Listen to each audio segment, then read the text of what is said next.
గద్దారన్న లేని తెలంగాణని ఊహించలేము. గద్దారన్న అంటేనే తెలంగాణకి ఒక పర్యాయ పదము. గద్దారన్న కొన్ని లక్షల మంది యువతని తయారు చేశాడు సమానత్వపు భావజాలం వైపు. చివరి అంకంలో రాజ్యాంగపు విలువలని రక్షించడానికి, రాజ్యాంగము యొక్క కంటెంట్ని ప్రజల దగ్గరికి తీసుకుపోవడానికి ప్రయత్నాలు స్టార్ట్ చేసిండు. సో మళ్ళీ ఉద్యమ దశలో గద్దారన్న చేసినటువంటి పాత్ర మనందరికీ తెలుసు. ఎంతో చురుకుగా కాలికి గజ్జగట్టి పాటలు పాడుకుంటూ, ఆయనే పాటలు రాసుకుంటూ, ఎందుకు మనకు తెలంగాణ కావాలి, ఏ రకంగా తెలంగాణ మోసపోతుంది, ఏ రకంగా ఇంతకుముందు నిజాం గవర్నమెంట్ ఎట్లా మోసపోయింది, సో సమైక్య పాలన ఎట్లా మోసపోయింది అన్నీ చెప్పుకుంటూ, చాలా తెలంగాణ అభివృద్ధిని ఆంక్షించుకుంటూ తెలంగాణ గురించి పోరాడినోడు తెలంగాణ వచ్చినాక అంతే బాధపడ్డాడు. సో ఆయనతో పాటు లక్షల ఉద్యమకారులు కూడా బాధపడ్డారు.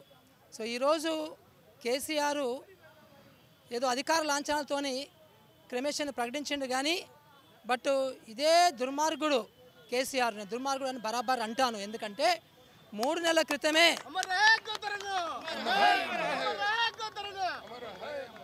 3 నెలల క్రితము సీఎంఓ ఆఫీస్ని నాకు 5 నిమిషాలు అపాయింట్మెంట్ కావాలి ముఖ్యమంత్రిని అడిగితే అపాయింట్మెంట్ ఇవ్వక, దాని తర్వాత మళ్ళీ గద్దరన్న ప్రగతి భవన్కి వెళ్ళి ప్రగతి భవన్ దగ్గర పోలీసు వాళ్ళకి చెప్పి నేను ముఖ్యమంత్రిని కలవాలని అపాయింట్మెంట్ అడిగితే కూడా 2-3 గంటలు అక్కడ కూర్చుంటే కూడా ఈ దుర్మార్గుడు అపాయింట్మెంట్ ఇవ్వలేదు. ఈరోజు ఎలక్షన్లు వస్తున్నాయి కాబట్టి అధికార లాంఛనాలని చెప్పేసి ప్రకటించిండు. ఇదంతా కూడా ప్రజలు చూస్తున్నారు, తెలంగాణ మొత్తం చూస్తుంది. ఈయనకు ఓట్లు తప్ప ఇంకా వేరే ఆలోచన ఉండదు. సో ఏ పథకం తీసుకున్నా లాస్ట్కి గద్దారన్నని కూడా ఓట్ల గురించి ఉపయోగించుకున్నటువంటి దుర్మార్గుడు కేసీఆర్. ఈ విషయం డెఫినెట్గా అందరం కూడా మనం తెలంగాణలో చెప్పాల్సిన విషయం ఉంది. ఎందుకంటే 9 సంవత్సరాలు వచ్చిన తెలంగాణలో గద్దారన్న లాంటి ఉద్యమకారుల ఆకాంక్షలకి అనుగుణంగా పరిపాలన జరుగుతుందా ఈరోజు అంటే డెఫినెట్గా జరగటం లేదు. సో దుర్మార్గ పరిపాలన జరుగుతుంది, అవినీతి పరిపాలన జరుగుతుంది. ఇప్పటికీ పేదరికం తాండవిస్తుంది గ్రామాలలో, బస్తీలలో. ఇప్పటికీ లక్షల మంది నిరుద్యోగులు పాపము భయంకరంగా సఫర్ అవుతున్నారు. ఈరోజు ఇప్పటికీ కూడా ఇంకా రోడ్ల మీద మహిళలకు రక్షణ లేదు.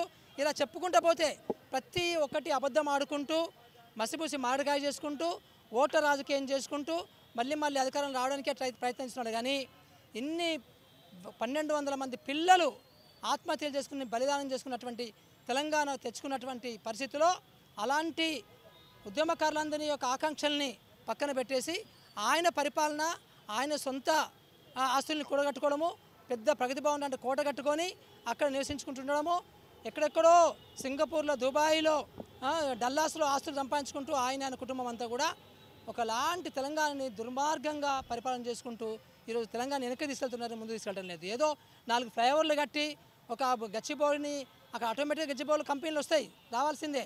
ఆ వచ్చిన సంపదని దుర్మార్గులు మొత్తం కూడా అవినీతి చేసుకుంటూ అది పేదలకు అందజేయకుండా, సో ఇలాంటి దుర్మార్గ పరిపాలన చేస్తున్నటువంటి పరిస్థితి మనకి ఈరోజు తెలంగాణ కనబడుతుంది.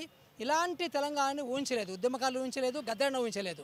సో గద్దరన్న మరణము మనందరికీ కూడా కళ్ళు తెరిపించాలి. సో అందరం కూడా మళ్ళీ ఇంకొకసారి ఉద్యమం, ఇంకొక 3వ ఉద్యమం కూడా తీసుకోవాల్సినటువంటి అవసరం మనకు కనబడుతుంది. తప్పకుండా అందరం కూడా మళ్ళీ మనము యునైట్ అయ్యి ఈ బీఆర్ఎస్ పరిపాలనని గద్దెదించాలి, ఈ దుర్మార్గుల్ని ఓడించాలి.